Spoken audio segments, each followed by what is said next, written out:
Assalamualaikum warahmatullahi wabarakatuh. Alhamdulillahi rabbil alamin. Wassalatu wassalamu ala nabiyyina Muhammadin wa ala alihi wa sahbihi ajma'in, amma ba'du. Alhamdulillah, pada kesempatan kali ini kita melanjutkan kembali pembelajaran kita tentang bahasa Arab, tentang nahwu, merujuk kepada kitab An-Nahwu Al-Muyassar wa Syawahiduhu Al-Qur'aniyah. Yajma'u bainan nadhariyah wa tatbiq. Baik. Kitab ini dikarang oleh Dr. Isam Ahmad Badar An-Najjar. Baik. Pada kesempatan sebelumnya kita sudah membahas tentang isim, salah satu macam-macam kata dalam bahasa Arab, yaitu isim, fi'il, dan huruf. Yang kemarin kita bahas adalah isim. Baik, isim telah kita bahas dan telah kita bahas juga tanda-tanda isim. Tanda-tanda isim itu yang pertama jar, yang kemarin sudah kita bahas juga tanwin, yang kedua tanwin. Selanjutnya kita akan membahas tanda isim yang ketiga. Ya, tanda isim yang ketiga di sini asalif an-nida. Yang ketiga adalah panggilan. Maksudnya idza sabaqat al-kalimata harfun min hurufin nida fahada dalilun ala ismiyatiha. Apabila huruf dari huruf-huruf nida, huruf-huruf panggilan mendahului sebuah kata, maka kata itu dan maksudnya fahada, dan ini maksudnya huruf nida mendahului sebuah kata, ini adalah petunjuk atas isimnya kata yang telah didahului tadi. Jadi ada huruf nida setelahnya berarti isim, ya. Kaqaulihi ta'ala, seperti firman Allah Subhanahu wa taala, hikayatan an mu'minin, mu'min ali Fir'aun. Cerita tentang seorang yang beriman dari keluarga Fir'aun di surat Ghafir ayat 39. Ya qaumi innama hadhil hayatud dunya mata'un wa innal akhirata hiya darul qarar. Kalimat ini ada huruf nida, yaitu ya. Ya qaumi, wahai kaumku, ya. Berarti ya ini huruf nida, huruf panggilan. Maka kata yang setelah huruf nida ini itu isim. Ya, petunjuknya adalah ada huruf nida. Berarti qaumi ini isim. Karena bisa kemasukan huruf nida. Tayyib. Wa qad ta'malu adatun nida'i mahdzufatan. Dan terkadang tanda alat panggil atau huruf nida tadi itu mahdzuf, dihapus. Maksudnya enggak diucapin atau enggak ditulis.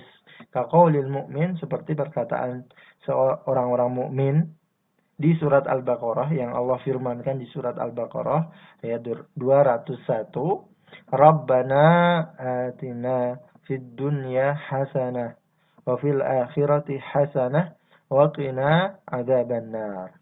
Kata Rabbana ini dasarnya, aslinya itu kemasukan huruf nida. Di sini dijelaskan ay ya Rabbana. Ya-nya dibuang, huruf nidanya dibuang. Rabbana ini isim karena bisa kemasukan huruf nida. Dalilnya di surat Al-Baqarah 201 contohnya. Kemudian tanda yang keempat yang menunjukkan kata isim. Tandanya apa? Tandanya adalah alif lam ta'rif. Tanda yang keempat adalah alif lam. Qubulul kalimati lidukhuli alif lam al-ma'rifah dalilun akhar ala ismiyatiha. Ya. Penerimaan sebuah kata untuk dimasuki alif lam ma'rifat, alif lam untuk ma'rifah, penentuan, dalil itu menunjukkan yang lain, itu merupakan bukti yang lain, atau itu merupakan petunjuk yang lain yang menunjukkan isimnya kata tersebut yang kemasukan huruf alif lam. Jadi kata yang bisa dimasuki alif lam itu kata isim. Atau ketika kita menemukan kata yang ada alif lam di depannya, alif lam ma'rifat, maka itu adalah isim. Fal kalimatu, contohnya adalah kata-kata berikut. Kitabun, Qur'anun, sunnatun, hadithun. Ya, semuanya ini isim. Kulluha asma'un. Semuanya adalah isim. Asma'u. Lissolahiyatihi dukhuli alif lam al-ma'rifah alaiha. Karena layak kemasukan alif lam ma'rifah kepada kata tersebut.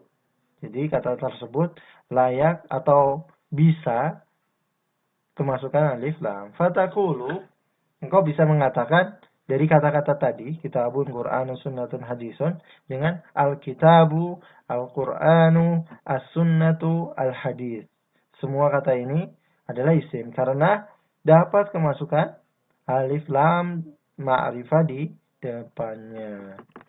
Itu tanda yang keempat dari isim, kemasukan alif lam, bisa. Kemudian yang kelima, al-isnad. Al-khamisu al-isnad. Tanda yang kelima dari tanda isim adalah isnad. Penyandaran bahwa kata isim itu bisa disandari. Disandari perbuatan, bisa disandari hukum, gitu. Salahiyatul kalimati li'an yusnada ilaiha hukmun minal ahkam. Ya.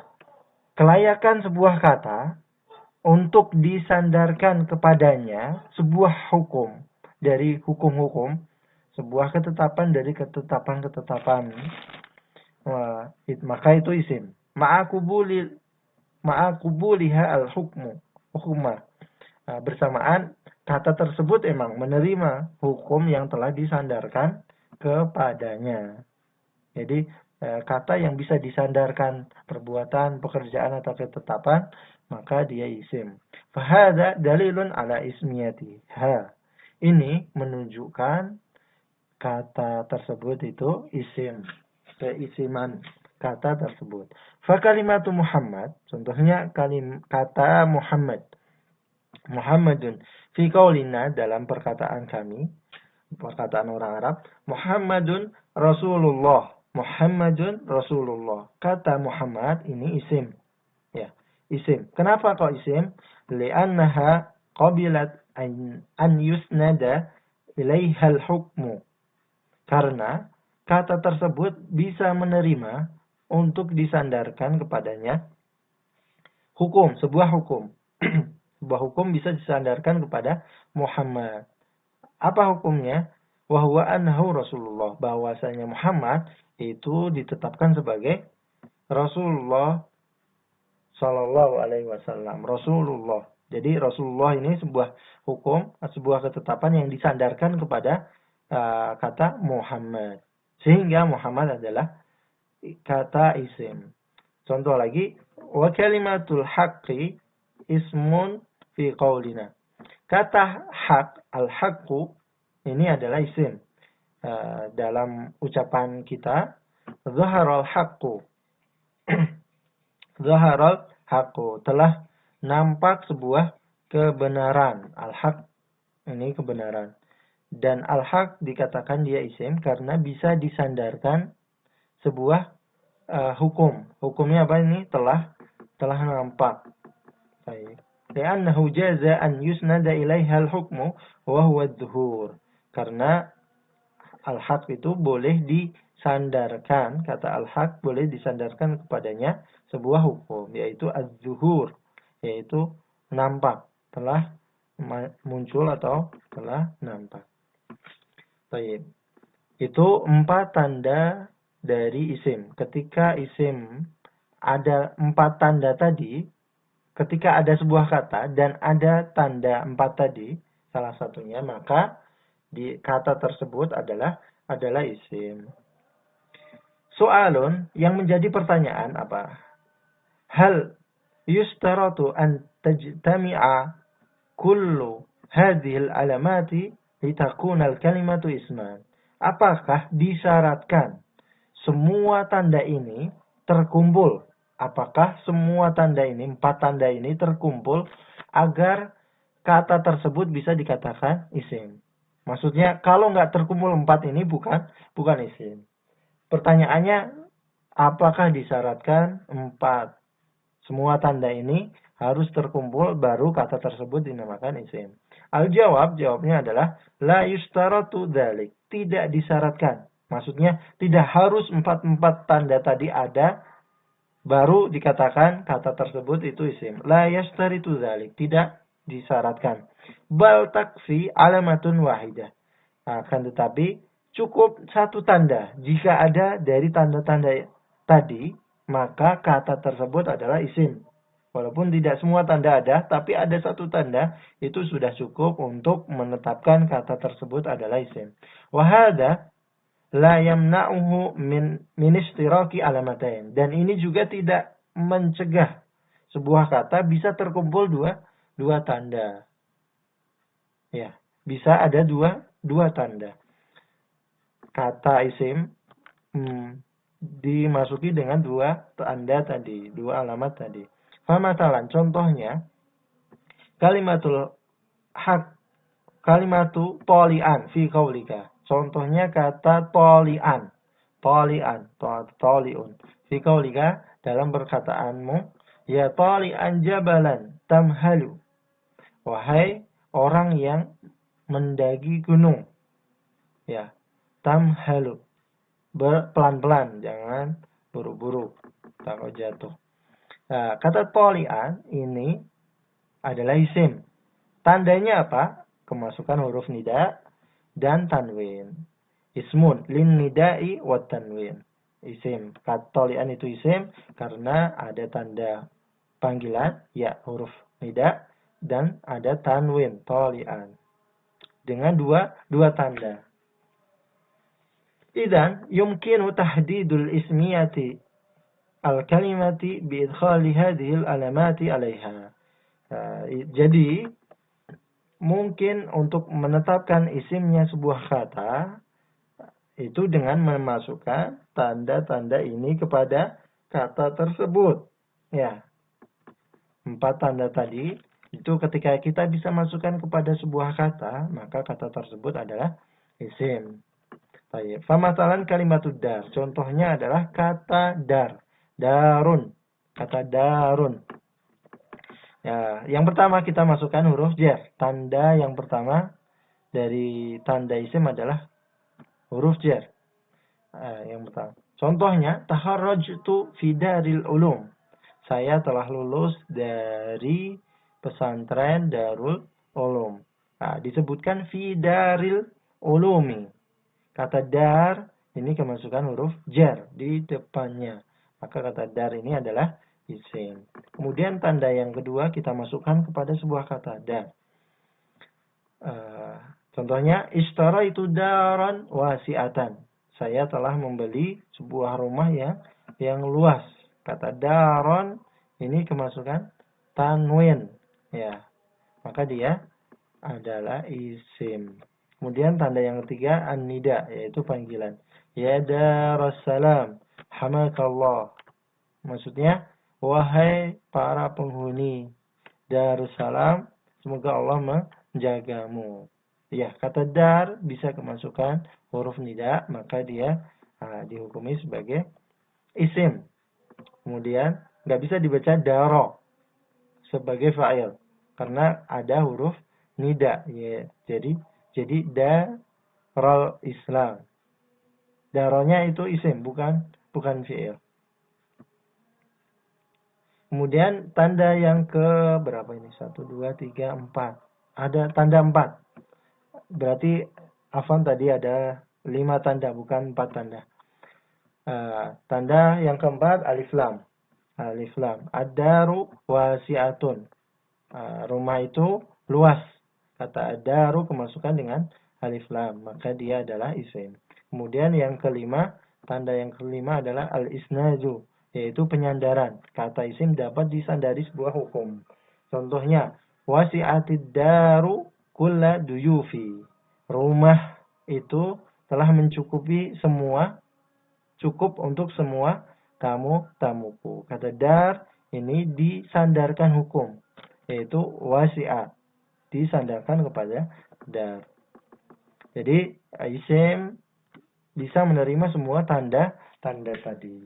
Hanya saja yang perlu kita perhatikan, mulahadah, yang perlu diperhatikan adalah faqad la taqbalu ba'dul asma'i ba'dal alamati.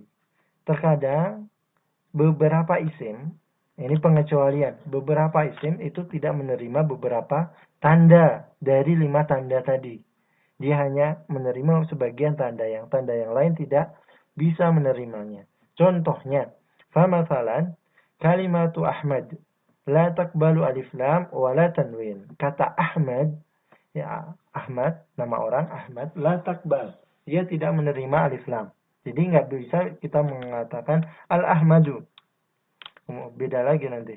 Wala tanwin. Jadi nggak bisa dibaca tanwin. Ahmadun. Seperti Muhammadun enggak. Tapi dibaca Ahmadu. Dia tidak bisa menerima alif lam dan tanwin. Tapi bisa menerima tanda yang lain. Ya nida contohnya. Ya Ahmad. Ya Ahmad. Ya, ini kemasukan ya nida. Kemudian al-isnad. Zahaba Ahmadu. Ahmad ini sebagai kata yang disandari sebuah hukum, yaitu zahaba, telah pergi. Jadi ada beberapa kata tidak bisa menerima beberapa tanda isim. Baik. Itu yang kita pelajari pada pertemuan kali ini. Semoga bermanfaat. Subhanakallah bihamdik. Asyhadu an la ilaha illa anta astaghfiruka wa atubu ilaik. Assalamualaikum warahmatullahi wabarakatuh.